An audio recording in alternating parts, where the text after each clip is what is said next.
हम लोगों ने 2013 का पेपर शुरू किया था, जिसमें कि 20 प्रश्न हम लोग कर चुके थे और बाकी के पेपर मैंने ये बोला था कि पार्ट में हम लोग करेंगे। तो वही है पेपर, हम लोग आज शुरू करते हैं 2013 का। पहला क्वेश्चन अभी दिख रहा है स्क्रीन पे। ट्रम्प ऑफ लेबर की मूर्ति किसने बनाई थी? Option number 1 TP Roy Chowdhury, second जो ऑप्शन है P Rajiv Nayan, third PV Janakiram, fourth Balbir Singh Katt. तो इसका आंसर हो जाएगा DP Roy Chowdhury. Triumph of labour जो मूर्ति है वो डीपी राय चौधरी की है। और डीपी राय चौधरी का जो पूरा नाम, थोड़ा सा बस इनके बारे में, बहुत ज़्यादा नहीं हम डीप जाएंगे क्योंकि फिर पेपर जो वीडियो होती है बहुत लंबी हो जाती है और पूरे क्वेश्चन ख़त्म नहीं हो पाते, इसलिए मैं कोशिश करूँगी कि जो बहुत ही इंपॉर्टेंट है उन्हीं को मैं थोड़ा सा डिटेल कर पाऊँ। बाकी तो डिटेल वाली वीडियो रहती है मेरी, वो सब आप देख सकते हैं। डीपी राय चौधरी जो थे उनका पूरा नाम था देवी प्रसाद राय चौधरी। इनका जन्म हुआ था 1899 में और इनकी मृत्यु हुई थी 1975 में। इनका जन्म कहाँ हुआ था? तो रंगपुर ताजहाट बांग्लादेश में हुआ था। और एक चीज़ इनके बारे में जो हम एकदम मतलब याद ही रहनी चाहिए, भूलना नहीं चाहिए, वो ये है कि 1929 में ये जो 1929 में इनकी नियुक्ति मद्रास में हुई थी, मद्रास कला विद्यालय में, और ये प्राचार्य बनाए गए थे वहाँ पे। प्रथम भारतीय प्राचार्य मद्रास कला विद्यालय के प्रथम भारतीय प्राचार्य जो रहे हैं देवी प्रसाद राय चौधरी रहे हैं। ये हो गई इनके बारे में एक इम्पॉर्टेंट बात है। अगला क्वेश्चन देखते हैं। नेक्स्ट क्वेश्चन क्या है? नेक्स्ट क्वेश्चन है मातिस का डांस किस संग्रहालय में है? तो मोमा में है। मोमा बने Museum of Modern Art New York. Matisse का डांस जो चित्र है वो कहाँ संग्रहित है? तो मोमा में, museum of Modern Art New York. Next जो क्वेश्चन है बंगाल गजट। नेक्स्ट क्वेश्चन है न्यूज़पेपर बंगाल गजट के संस्थापक का नाम क्या है? तो बंगाल गजट के जो संस्थापक है वो हैं जेम्स अगस्त करके इनका नाम आता है। और 1780 में ये शुरू हुआ था न्यूज़पेपर बंगाल गजट जो पेपर है छपना शुरू हुआ था। बंगाल गजट का प्रकाशन कब से शुरू हुआ था? 1780 से शुरू हुआ था। विज्ञापन के पितामह किसे कहते हैं? तो विज्ञापन के जो पितामह हैं वो डेविड ओगिलवी हैं, विज्ञापन के पितामह। नेक्स्ट क्वेश्चन है मेघदूत किसकी रचना है? मेघदूत किसकी रचना है? तो मेघदूत किसकी? कालिदास की रचना है। मेघदूत किसकी रचना है? कालिदास की। जो बाण भट्ट हैं इनकी कादम्बरी है। भारतीय चित्रकला के षडंगों का सही क्रम पहचानिए। तो यहाँ पे भारतीय चित्रकला के क्रम का सही क्रम, भारतीय चित्रकला के जो षडांग है उनका सही क्रम पहचानना है। तो रूपभेदा भाव प्रमाण भाव लावण्य योजना। इसका जो श्लोक होता है वो ये होता है, रूपभेदा प्रमाणानि भाव लावण्य योजनम सादृश्य वर्णिकाभंग इति चित्र षडंगकम। लगभग प्रत्येक हर एक छात्र को या जो भी पढ़ रहा है कला, ये वाला श्लोक याद ही रहता है।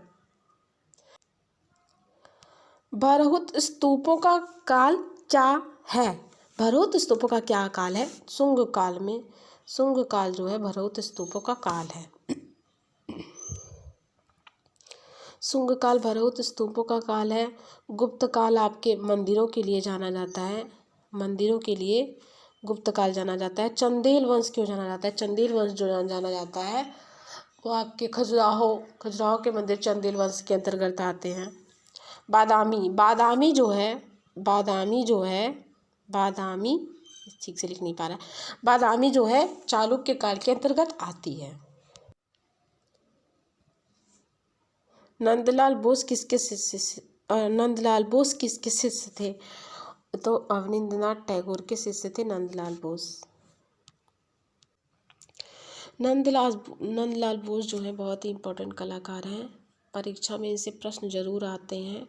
और यहाँ पे पूछा गया है कि उनके गुरु वो नंदलाल बोस किसके शिष्य थे? तो अवनींद्रनाथ टैगोर के शिष्य थे नंदलाल बोस।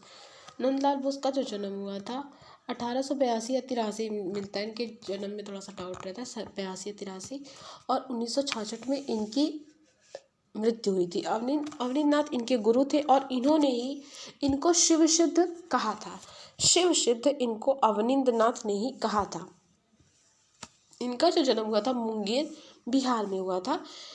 और इनके बारे में जो एक बहुत ही इम्पोर्टेंट पॉइंट रहते हैं वो मैं बता देती हूँ आप लोगों को। नंदलाल बोस ने नव बंगाल शैली की स्थापना की थी। और इनका जो वर्क है वो भी पूछा जाता है। इनका एक वर्क है गांधी जी की डांडी यात्रा, जो कि नगमा में रखा हुआ है और लीनो कट में बना हुआ है। इन्होंने और भी कई सारे इनके कई सारे चित्रण विषय रहे हैं और कई सारे माध्यमों में इन्होंने काम किया है। नंदलाल बोस ने पुस्तकें भी लिखी हैं इन्होंने। शिल्प चर्चा, शिल्प कला रूपावली इनकी पुस्तक है। 1944 में इनको पद्म विभूषण मिला था। इनको एक डीलिट जो मिली थी वो भी इम्पॉर्टेंट रहती है। डीलिट जो इनको मिली थी तो 1950 में इनको डीलिट मिली थी BHU से। 1957 में इनको जो डीलिट मिली थी वो मिली थी कलकत्ता विश्वविद्यालय से। और इनको फिर 1963 में डीलिट की उपाधि मिली थी रविंद्र भारती विश्वविद्यालय से। इस बार जो इनसे प्रश्न आया था अभी 2021 के पेपर में, TGT 2021, ये तो हम लोग 2013 का पेपर सॉल्व कर रहे हैं, लेकिन 2021 के पेपर में इनसे एक प्रश्न पूछा गया था कि बड़ौदा के कीर्ति मंदिर में कुछ ऐसा था कि बड़ौदा के कीर्ति मंदिर में मीरा का चित्र नंदलाल बोस ने कहाँ बनाया था। तो उस ऑप्शन ऐसे करके तो उसमें कीर्ति मंदिर ठीक करवाया गया था। मतलब बड़ौदा के कीर्ति मंदिर में जो है मीरा का इन्होंने मीरा का भित्ति चित्र बनाया है। और वहीं पे गंगावतरण का भी हम लोग गंगावतरण भी वहाँ पे पढ़ते हैं, बड़ौदा की कीर्ति मंदिर में है। और मीरा नामक जो चित्र, मीराबाई नामक चित्र जो है वो भी उन्होंने कीर्ति मंदिर, बड़ौदा की कीर्ति मंदिर में ही बनाया है। इस बार ये प्रश्न पूछा गया था TGT 2021 के पेपर में। हाँ, नेक्स्ट क्वेश्चन है, निम्न में से कौन लिथोग्राफिक पोस्टरों के लिए विख्यात है? Joule's Jarrett, Pierre Anguttara, Edgar देगा, एडवर्ड माने। तो लिथोग्राफिक पोस्टरों के लिए जुल्स जैरेट प्रख्यात हैं, जो कि रंगीन लिथोग्राफिक पोस्टर के लिए जाने जाती हैं, जुल्स जैरेट। और लिथोग्राफिक पोस्टरों के लिए एक और बहुत ही फेमस कलाकार हैं तुलूस लौत्रेक, जिनका जो जन्म होता है 1864 में होता है। और ये जाने जाते हैं लिथोग्राफिक पोस्टरों के लिए। आगे देखते हैं नेक्स्ट जो क्वेश्चन है बहुत ही इम्पोर्टेंट मूर्तिकार के बारे में है। जूट माध्यम से मूर्ति कला के प्रयोग कौन करता है? जूट माध्यम से मूर्ति कला के प्रयोग कौन करता है? गोगी सरोजपाल, ये तो एक छापाकार है। अंजलि इला मेनन, मृणालिनी मुखर्जी, मीरा मुखर्जी। तो मृणालिनी मुखर्जी जो हैं ये जूट माध्यम से मूर्ति कला के प्रयोग करती थी। जूट माध्यम से मूर्ति कला का प्रयोग कौन करता था? तो मृणालिनी मुखर्जी करती थी। इनका जो जन्म हुआ था 1949 में मुंबई में हुआ था। एक बहुत ही महत्वपूर्ण कलाकार हैं। और एक भित्ति चित्रकार जो हम लोग पढ़ते हैं विनोद बिहारी मुखर्जी का जन्म हुआ था 1904 में। और इनका भी मीराबाई जो है, इनका TGT के पेपर में मीराबाई विनोद बिहारी मुखर्जी का सही करवाया गया था। और PGT के पेपर में क्वेश्चन आया था, इसी बार वाले पेपर में ही PGT के पेपर में ये क्वेश्चन आया था कि वो कहाँ स्थित है बड़ौदा की कीर्ति मंदिर में। मीराबाई का चित्र जो है नंदलाल बसु द्वारा बनाया गया था, वो कहाँ पे बनाया था उन्होंने? तो भित्ति चित्र बनाया था, तो उसके लिए ठीक करवाया था कीर्ति मंदिर। अभी इसके पहले ही आया था नंदलाल बसु से क्वेश्चन कि नंदलाल बसु किसके शिष्य थे? तो अवनींद्रनाथ के। ये आया था, वहाँ पे मैंने बताया भी था। फिर से अब ये विनोद बिहारी मुखर्जी की भी बात खैर आई गई, उनकी बेटी की बात हो रही यहाँ पे। तो जब विनोद बिहारी मुखर्जी थे उनका जो चित्र है भित्ति चित्र मीराबाई, ये ठीक करवाया गया था यहाँ TGT के पेपर में। और जो ये मृणालिनी मुखर्जी जिनसे प्रश्न आया हुआ है कि जूट माध्यम से मूर्ति कला के प्रयोग कौन करता था, तो मृणालिनी मुखर्जी करती थी। ये विनोद बिहारी मुखर्जी की बेटी थी और इनकी माता का नाम था लीला मुखर्जी। आती हैं, बहुत ही इंपॉर्टेंट कलाकार है। इनके वर्क पूछे जाते हैं, जैसे कि इनका है वंशरी हो गया, वुमेन ऑन पिकॉक हो गया, पुष्प है इनका द फ्लावर करके नगमा में रखा हुआ है। और इनका जो माध्यम होता है जूट के साथ साथ ही सन की रस्सी और मैक्रम और झालर धातु के छल्लों का इन्होंने अपने काम में इस्तेमाल किया। वर्क में इसका इन सब चीज़ों का इस्तेमाल करती थी। किसका जूट, सन की रस्सी, मैक्रम के झालर और धातु के छल्लों का। और इनके जो गुरु रहे हैं, इनके तो मृणालिनी मुखर्जी के जो गुरु रहे हैं के जी सुब्रमण्यम इनके गुरु रहे हैं। चलिए आगे देख लेते हैं कौन सा क्वेश्चन है। LCD मॉनिटर में एससीडी का अर्थ है, तो LCD मॉनिटर में SCD का अर्थ जो है लिक्विड क्रिस्टल डिस्प्ले, SDC का अर्थ है। किस अति यथार्थवादी चित्रकार ने the wall of the moon भित्ति चित्र पेरिस में यूनेस्को इमारत पर बनाया है? Option number 1 John Miró, 2 Salvador डाली, पाल दिलाकर, कुछ और नहीं होना चाहिए, रेने मैग्रिट, ये हो गया। तो इसका जो आंसर है जॉन मिरो।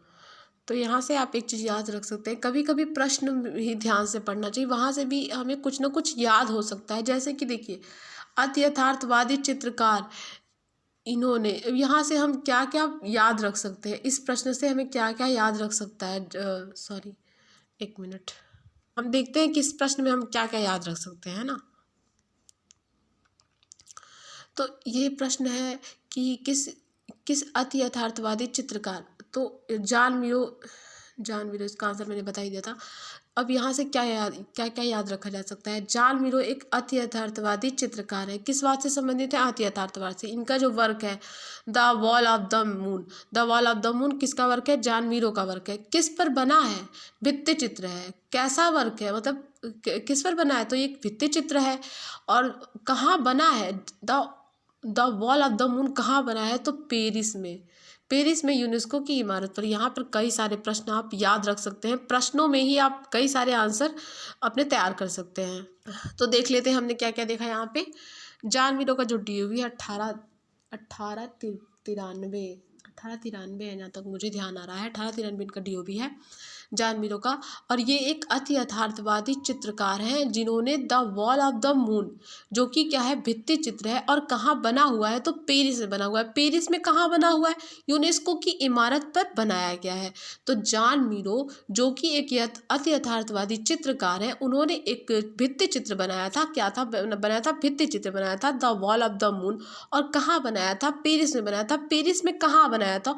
तो यूनेस्को की इमारत पर इन्होंने the wall of the moon चित्र बनाया था। अगला क्वेश्चन देखते हैं। अगला जो प्रश्न है बाघ गुफा से संबंधित है। बाघ गुफा पर मैंने वीडियो भी बनाई थी, देख सकते हैं आप लोग, प्लेलिस्ट में जाके जरूर मिल जाएगा आपको। तो बाघ गुफा किस जनपद में है? बाघ गुफा के बारे में प्रश्न है। बाघ गुफा किस जनपद में है? तो बाघ गुफा कहाँ, किस जनपद में है? धार जनपद में है बाघ गुफा। बाघ गुफा किस जनपद में? प्रश्न पूछा गया है बाघ गुफा किस जनपद में है? तो धार जनपद में है। क्या है? बाघ गुफा धार जनपद में। बाघ गुफा MP मध्य प्रदेश की धार जिले में है। और नर्मदा की सहायक नदी बाघनी नदी के किनारे स्थित है। पर्वत पूछा जाए तो विंध्य पर्वत श्रेणी में है। और तो यहाँ से हम लोगों ने कुछ चीज़ें देख ली, जैसे कि बाघ गुफा यहाँ से पूछा ही गया है किस जनपद में है, ऐसे यहाँ पे जनपद पूछा गया है, जिला पूछा गया है, पूछ ली किस प्रदेश में है, मध्य प्रदेश में है, किस नदी के किनारे है। तो नर्मदा, कभी नर्मदा भी आ सकता है, कभी बाघनी भी आ सकता है, दोनों ध्यान रखिए। तो नर्मदा नदी की सहायक नदी बाघनी नदी के किनारे, बाघनी या बागमती नदी के किनारे स्थित है। पूछा जा सकता है किस पर्वत श्रेणी में। इस तरह के प्रश्न आ चुके हैं, देख लीजिए आप, इस तरह के प्रश्न पूछे जा चुके हैं। तो बाघ की गुफाएं जो है विंध्य पर्वत श्रेणी में है। और पहले ये ग्वालियर राज्य के अंतर्गत आती थी। इनका प्राचीन नाम भी पूछा जाता है। बाघ की गुफाओं का प्राचीन नाम क्या है? तो इनका जो प्राचीन नाम है कलयन है। कलेन बाघ की गुफा का प्राचीन नाम है। यहाँ पे थोड़ा सा लिख लिया मैंने, कलेन। हाँ, तो बाघ गुफा के बारे में हम थोड़ा सा देख रहे थे कि बाघ गुफा के बारे में क्या क्या क्या क्या और चीज़ रहती है। जो बाघ गुफा की खोज है वो हुई थी 1818 में। बाघ गुफा की खोज हुई थी और किसने की थी? तो डेंजर फील्ड ने की थी बाघ गुफा की खोज। बाघ गुफा का जो प्रतिलिपियां हैं सबसे पहले जो बनाई थी 1920 में बनाई गई थी। बाघ गुफा की प्रतिलिपियां सबसे पहले कब बनाई गई थी? तो 1920 में बाघ गुफा की प्रतिलिपियां बनाई गई थी। और किसने बनाई थी? तो मुकुल डे ने बाघ गुफा की प्रतिलिपियां बनाई थी। कब बनाई थी? तो 1920 में बनाई थी। फिर 20 में तो 1818 में बाघ गुफा की खोज हुई थी, ठीक, डेंजरफील्ड ने की थी, है ना। और बाघ गुफा का जो है सबसे पहले प्रतिलिपियां किसने बनाई थी? तो मुकुल चंद्र डे ने बनाई थी। मुकुल चंद्र डे का बारे में अगर देखा जाए तो एचिंग करके एचिंग मैन कुछ ऐसे करके मुझे पूरी एचिंग मैन करके इनकी बुक भी पूछी जाती है। हाँ, कुछ था एचिंग मैन करके इनकी बुक पूछी जाती है। और 1920 में इन्होंने बाघ की सबसे पहले प्रतिलिपियां बनाई थी मुकुल चंद्र डे ने। और उसके बाद 1920 के बाद 1921 में नंदलाल बोस और असित कुमार हल्दर ने दोबारा इसकी प्रतिलिपियां तैयार की थी। नंदलाल बोस और असित कुमार हल्दर, ध्यान रखिएगा, 1921 में इनकी इसकी प्रतिलिपियां तैयार की थी नंदलाल बोस और असित कुमार हल्दर ने। किसकी? तो बाघ गुफा की। बाघ गुफा से संबंधित और भी प्रश्न आते हैं, जैसे कि बाघ गुफाओं का क्रम पूछा जाता है। तो बाघ गुफा की गुफा संख्या 1 में क्या है, 2 में क्या है पूछा जाता है, 3 में क्या है। तो कुल 9 गुफाएं हैं जिसमें से केवल 6 में जो है चित्र मिलते हैं, बाकी 7-8 का मार्ग अवरुद्ध हो चुका है। तो 1 में पूछा जाता क्या है, 2 में क्या है, 3 में क्या है, 4 में, 5 में और छठी गुफा में क्या है पूछा जाता है। तो जो आपकी एक को किस नाम से जाना जाता है? तो गुफा संख्या 1 को कहते हैं ग्रह गुफा। ग्रह गुफा कहते हैं 1 को। 2 को क्या कहते हैं? पंच पांडु। पंच पांडु के नाम से दूसरी गुफा जानी जाती है। पंच पांडु कहिए या कि गोसाई गुफा कहिए, बात एक ही है। जो तीसरी जानी जाती है हाथी खाना, पूरा पे यहाँ पे स्पेस कम है इसलिए मैं पूरा नहीं लिख पा रही हूँ। हाथी खाना के नाम से तीसरी गुफा जानी जाती है। जो चौथी गुफा है बहुत ही इम्पोर्टेंट है, रंग महल। रंग महल के नाम से चौथी गुफा जानी जाती है, या उसको पैलेस ऑफ कलर भी कहते हैं, रंग महल गुफा को। गुफा संख्या 4 बहुत ही इम्पोर्टेंट है। अधिकतर चित्र जो पाए हैं 4 व 5 के सम्मुख जो बरामदे प्राप्त हुए हैं उन्हीं में चित्र मिलते हैं, अधिकांश चित्र। और गुफा संख्या जो 5 है, 5वीं जो है पाठशाला के नाम से जानी जाती है, पाठशाला के नाम से जानी जाती है। तो यहाँ पे स्क्रीन पे दिख रहा होगा, पहली बाघ की पहली गुफा किस नाम से जानी जाती है? ग्रह गुफा नाम से जानी जाती है। दूसरी पंच पांडु, तीसरी हाथी खाना, चौथी रंगमहल, 5वीं पाठशाला के नाम से जानी जाती है, या व्याख्यान माला। ध्यान रखिएगा, पूछा जाता है प्रश्न कि बाघ की चौथी गुफा को किस नाम से जानते हैं? रंगमहल के नाम से जानते हैं। दूसरी को किस नाम से जानते हैं? पंच पांडु के नाम से जानते हैं। पंच पांडुओं के अलावा और किस नाम से जानते हैं? गोसाई गुफा के नाम से जानते हैं। देख लेते हैं आगे, छठी गुफा को किस नाम से जानते हैं। तो जो बाघ की हमारी छठी गुफा है, तो बाघ की जो हमारी छठी गुफा है उसको किस नाम से जानते हैं? तो शिक्षकों का निवास स्थान। ये पेज नहीं लिख पा रही हूँ, बहुत स्पेस कम रहता है। शिक्षकों का निवास स्थान के नाम से जानी जाती है बाघ की जो है छठी गुफा। देख लेते हैं कि बाघ गुफा के अंतर्गत, एक बार देख लेते हैं कि बाघ गुफा के अंतर्गत हमने क्या क्या अभी तक जान लिया है। तो हमने देखा बाघ गुफाओं की बात आ ही गई है, पूछा भी जाता है प्रश्न इनसे, तो थोड़ा सा पीछे देख लेते हैं क्या क्या हमने देखा। बाघ गुफाओं की जो खोज है 1818 में हुई थी। किसने की थी? डेंजरफील्ड ने की थी। कहाँ स्थित है? तो एमपी के धार जिले में स्थित है बाघ की गुफाएं। और किस नदी के किनारे है? तो बाघ है तो बाघनी नदी के किनारे स्थित है। बाघ बाघिनी साथ साथ रहेंगे, ऐसे ऐसे मतलब समझ के याद भी रख सकते हैं कि बाघ बाघिनी साथ साथ, क्योंकि फिर बघोरा जब हम अजंता पढ़ते हैं तो अजंता बघोरा नदी के किनारे स्थित है, वहाँ पे थोड़ी सी कंफ्यूजन हो जाती है, इसलिए बाघ बाघिनी को एक साथ जोड़ लेंगे तो वहाँ पे याद हो जाएगा। बाघ गुफा किस नदी के किनारे स्थित है? बाघिनी या बागमती के किनारे स्थित है। कहाँ है? एमपी के धार जिले में है।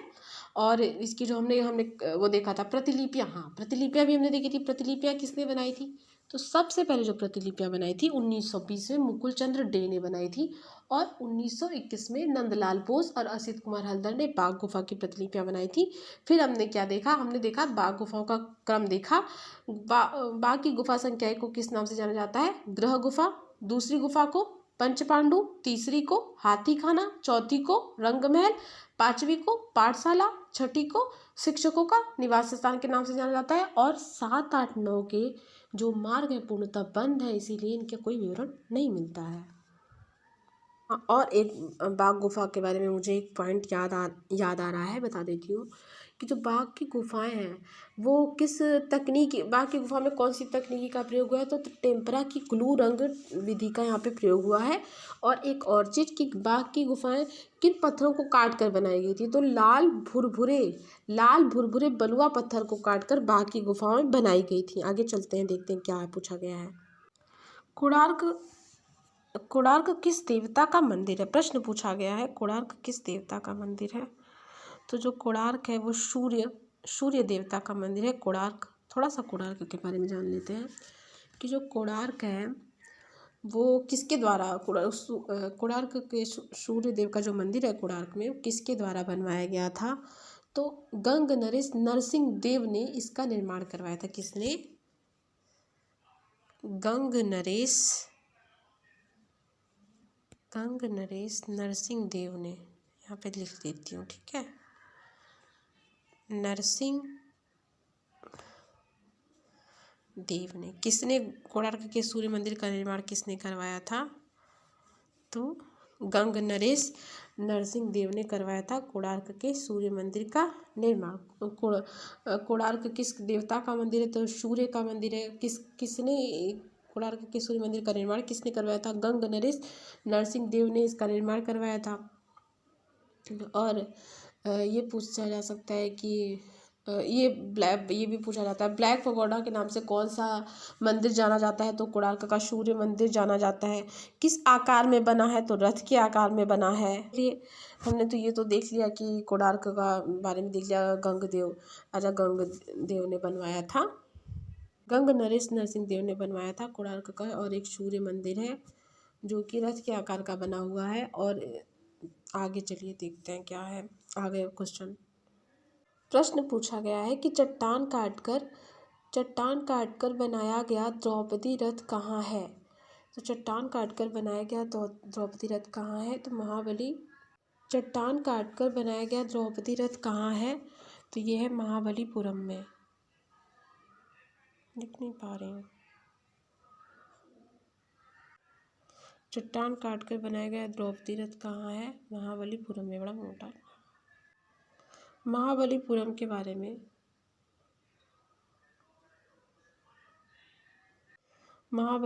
बारे में थोड़ा सा देख लेते हैं। चट्टान काटकर बनाया गया द्रौपदी रथ कहाँ है? तो महाबलीपुरम में है। महाबलीपुरम तमिलनाडु में है, जो कि महाबलीपुरम तमिलनाडु में स्थित है। और किसने बनवाया था? तो नरसिंह वर्मन ने बनवाया था। नरसिंह वर्मन ने बनाया नहीं था, बसाया था। महाबलीपुरम को किसने बनाया था? नरसिंह वर्मन ने बसाया था महाबलीपुरम को। और इसमें कौन कौन सा, जैसे कि जो है ये किस क्रम में बने हैं? तो पूर्व से पश्चिम के क्रम में बने हैं। तो ये महाबलीपुरम में और कौन कौन सा है? तो द्रौपदी रथ तो आप लोग जान ही गए, द्रौपदी रथ है। फिर बाकी क्रम से अगर देखें तो एक मतलब और भी जहाँ जितने रथ बने हुए हैं एक बार देख लेते हैं, मतलब ध्यान रख लेते हैं कौन कौन से रथ हैं यहाँ पे महाबलीपुरम में। द्रौपदी रथ के बारे में तो पूछा ही गया है, जो कि द्रौपदी रथ कुछ सबसे छोटा रथ होता है, तो इसको गिनती में नहीं गिनते हैं, उसके रथों की गिनती में। तो कौन कौन से हैं? धर्मराज युधिष्ठिर का है, सबसे बड़ा रथ है। भीम रथ है, अर्जुन रथ है, नकुल व सहदेव रथ है, द्रौपदी रथ है, गणेश रथ है जो कि सबसे अलंकृत भी है, पिंडारी है, बलैव कुटैथ रथ भी है। और 1984 में इन रथ मंदिर समूह को यूनेस्को में शामिल किया गया था।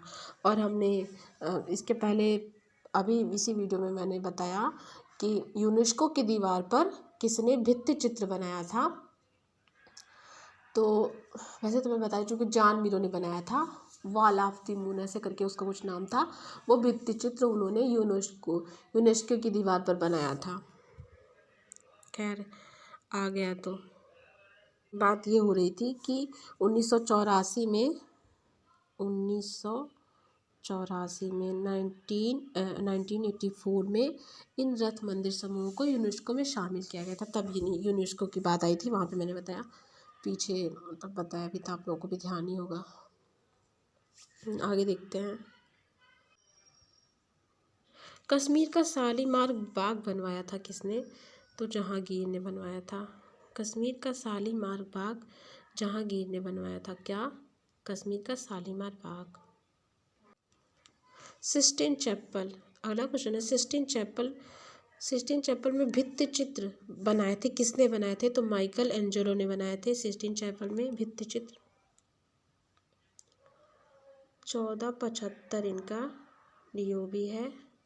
1475 में ये पैदा हुए थे माइकल एंजेलो। और सिस्टाइन चैपल, प्रागैतिहासिक काल का सिस्टाइन चैपल किसे कहा जाता है? तो अल्तामिरा को प्रागैतिहासिक काल का सिस्टाइन चैपल कहा जाता है। बात हो रही सिस्टाइन चैपल में भित्ति चित्र किसने बनाए थे? माइकल एंजेलो ने बनाए थे। लेकिन एक प्रश्न भी इससे ध्यान आता है कि प्रागैतिहासिक, बहुत इंपॉर्टेंट प्रश्न है, पूछा जाता है प्रागैतिहासिक काल का सिस्टाइन चैपल को किसे कहा जाता है? तो अल्तामिरा गुफा को कहा जाता है, जो कि कहाँ स्थित है? तो स्पेन में स्थित है, और उसे प्रागैतिहासिक काल का सिस्टाइन चैपल कहते हैं।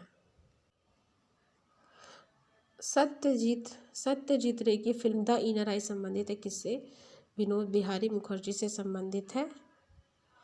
विनोद बिहारी मुखर्जी से संबंधित है सत्यजीत रे की इनर आई। सत्यजीत रे की इनर आई जो है वो किससे संबंधित है? सत्यजीत रे की जो इनर आई है वो विनोद बिहारी मुखर्जी से संबंधित है। विनोद बिहारी मुखर्जी का जन्म हुआ था 1904 में, और ये एक भित्ति चित्रकार हैं। गीता कपूर कौन है? तो गीता कपूर इतिहासकार व कला समीक्षक हैं। गीता कपूर कौन है? तो गीता कपूर इतिहासकार व कला समीक्षक हैं, और इनका जन्म हुआ था 1943 में, 1943 में इनका जन्म हुआ था गीता कपूर का। और ये किसकी पत्नी है? तो विवान सुंदरम की पत्नी है। आज की वीडियो का लास्ट क्वेश्चन है, लियोनार्डो दा विंची के शिक्षक कौन थे? तो लियोनार्डो दा विंची के जो शिक्षक थे वो थे आंद्रिया वेरेशियो के नाम से जाना जाता है। आंद्रिया वेरेशियो या आंद्रियाल वेरेशियो के नाम से इनको जाना जाता है। ये थे शिष्य थे, लियोनार्डो दा विंची के जो शिक्षक थे वो थे आंद्रिया वेरेशियो। और जॉर्ज वासारी एक इतिहासकार हैं, डोनातेलो मूर्तिकार हैं, और कुछ नाम इनका मिस्टेक लिखा हुआ, लारेंजो घिबर्टी होना चाहिए, भी एक मूर्तिकार ही हैं। और वेरेशियो जो है वो लियोनार्डो दा विंची के गुरु हैं। बहुत ही इम्पोर्टेंट कलाकार, इनसे कुछ ना कुछ ज़रूर पूछा जाता है। तो लियोनार्डो दा विंची के बारे में थोड़ा बहुत जान लेते हैं, और ये इस वीडियो का लास्ट क्वेश्चन है। इनको वंडर ऑफ द एज के नाम से जाना जाता है। लियोनार्डो दा विंची को, इनका जन्म हुआ था 1452 में। कब हुआ था? 1452 में। और इनकी मृत्यु हुई थी 1519 में इनकी मृत्यु हुई थी। 1452 में जन्म हुआ था इनका। जो जन्म हुआ था फ्लोरेंस में, फ्लोरेंस जो कि एक नगर है और इटली देश का नाम है, तो इटली में इनका जन्म हुआ था। या अगर नगर का नाम पूछ लेगा तो फ्लोरेंस हो जाएगा, और अगर गांव का नाम पूछ लेगा तो विंची नामक गांव में इनका जन्म हुआ था। और इसीलिए ये लियोनार्डो दा विंची शायद लगाते भी होंगे, हो सकता है। और वंडर ऑफ द एज, युग का आश्चर्य के नाम से इनको जाना जाता है। किसको? तो लियोनार्डो दा विंची को। और वेरेसियो इनके चित्र एक गुरु थे इनके, एक चित्रकार थे, लेकिन मुख्यतः वेरेसियो भी मूर्तिकार ही थे। वेरेसियो मूर्तिकार थे। और जो लियोनार्डो दा विंची के बारे में प्रश्न भी आया था इस बार कि इनको बताया गया था कि चित्रकार, मूर्तिकार और कई सारी विधाओं के नाम लिख दिए गए थे। फिर पूछा गया था कि इन सब में कौन पारंगत था, तो लियोनार्डो दा विंची था, क्योंकि कई सारे इन्होंने इनका एक विटोवियन फॉर्म जो कि गोल्डन कुछ ऐसे करके आता है। हाँ, विटोवियन फॉर्म गोल्डन रेशियो के नाम से जाना जाता है, जो कि इस बार नेट के पेपर में भी पूछा गया था। विटोवियन फॉर्म को गोल्डन रेशियो भी कहा जाता है, और यही पूछा गया था कि ये किसका है, तो लियोनार्डो विंची इसका आंसर थे। और प्रश्न आया था टीजीटी या पीजीटी में भी पूछा गया था, विंची से एक प्रश्न इस बार भी पूछा गया था कि कई सारे माध्यम, चित्रकार, मूर्तिकार, वास्तुकार, एक वैज्ञानिक कौन था, तो लियोनार्डो दा विंची थे। तो हर बार इनसे ज़रूर एक प्रश्न परीक्षा में आपको मिल जाएगा, बहुत ही इम्पोर्टेंट कलाकार हैं। इनकी जो कृति है सभी लोग जानते होंगे, मोनालिसा, जो कि 1500 से 1504 के बीच इन्होंने बनाई थी। और मोनालिसा नामक कृति इन्होंने बनाई थी, बहुत ही इम्पोर्टेंट है। इनके बारे में सबको ध्यान भी रहता है मोनालिसा के बारे में। बाकी श्वेत रोम युक्त कोट वाली महिला, ईसा का बपतिस्मा जिसको ईसा का स्नान भी कहते हैं, सैल खंडों की राजकुमारी, वर्जिन ऑफ द रास्क के नाम से पूछी भी जाती है, जो कि लुव्र संग्रहालय पेरिस में रखी हुई है। लीडा और हंस हो गया, ईसा का अंतिम भोज, बैटल ऑफ अंधारी। इनकी दो पुस्तकें भी हैं, दो पुस्तकें कोडेक्स इन्होंने लिखी थी। पैरेगन, दुनिया की सबसे महंगी जो पुस्तक है कोडेक्स इन्होंने लिखी थी, पैरेगन नामक पुस्तक भी इन्होंने लिखी थी। और बस यही था, ये थे हमारे ये था 2013 का पेपर, जिसके कुल 20 प्रश्न मैंने करवाए। हालांकि सोचा था कि इस बार थोड़ा सा एक्स्ट्रा करूँगी, पर हमें लगता है कि अब ज़्यादा ही हो रहा है। तो अगली वीडियो में फिर 20 प्रश्न आपको मिलेंगे। और थोड़ा सा अगर आप कमेंट करिएगा, बताइएगा मुझे कि क्या मुझे थोड़ा डिटेल में जाना चाहिए या कि बस पॉइंट टू पॉइंट मुझे क्वेश्चन आंसर बता देना चाहिए। और तो उस पर फिर मैं आगे समझ पाऊँगी कि मुझे क्या आप लोगों को ज़्यादा अच्छा लग रहा है, कैसे वीडियो में बनाऊँ, या कि डिटेल में जाऊँ कलाकारों के, उनके वर्क के, और या कि सिर्फ पॉइंट टू पॉइंट आंसर करके ख़त्म कर दूँ। तो एक बारी मुझे कमेंट ज़रूर करिएगा कमेंट बॉक्स में। ये जो देश है मेरा, स्वदेश है मेरा, ये वो बंधन है जो कभी टूट नहीं सकता। तो ये गाना आपको कैसा लगा? अच्छा ही लगा होगा ना, आनंद ही आया होगा गाने को सुन के, है ना। और एक जो है अच्छा गाना भी है, स्वदेश मूवी का है गाना, वो शाहरुख का मूवी आया था एक स्वदेश, उसी का गाना है। ये जो देश है मेरा, स्वदेश है मेरा, ये वो बंधन है जो कभी टूट नहीं सकता। खैर, इसको मुझे गाना गाने का कोई यहाँ पे तुक नहीं था, वीडियो ख़त्म हो रही है तो गाना गाने का क्या ही है, लेकिन फिर भी एक एक तरह का एक तरह का जो है प्रयोग करने का दिमाग में मेरे चलता रहता है। तो मैंने सोचा ये जो कला और स्वदेशी बुक किसकी है, सोचा आपसे प्रश्न पूछूं कि कला और स्वदेशी किसकी बुक है, फिर आप आंसर दोगे मुझे, है ना। मेरे दिमाग में ये चल रहा था अभी कि मैं क्वेश्चन पूछूंगी कला और स्वदेशी किसकी बुक है, फिर आप मुझे कमेंट बॉक्स में आंसर दोगे। फिर मतलब अचानक से मैंने सोचा कि नहीं, ये वाला आइडिया बहुत अच्छा नहीं है, दूसरा कोई आइडिया इस्तेमाल करते हैं। तो कला और स्वदेशी जो बुक है वो किसकी है? आनंद कुमार स्वामी की है। फिर मैंने गाना भी सुनाया, तो गाना सुन के आपको ज़रूर आनंद आया होगा ना। तो उसमें स्वदेश मूवी का था, तो एक स्वदेश आप जोड़ सकते हैं कैसे भी, तब चीज़ों को वो आप अगर पहले मूवी देखे होंगे या गाना सुने होंगे तो ज़रूरी ध्यान आ जाएगा कि आनंद कुमार स्वामी की पुस्तक है कला और स्वदेशी।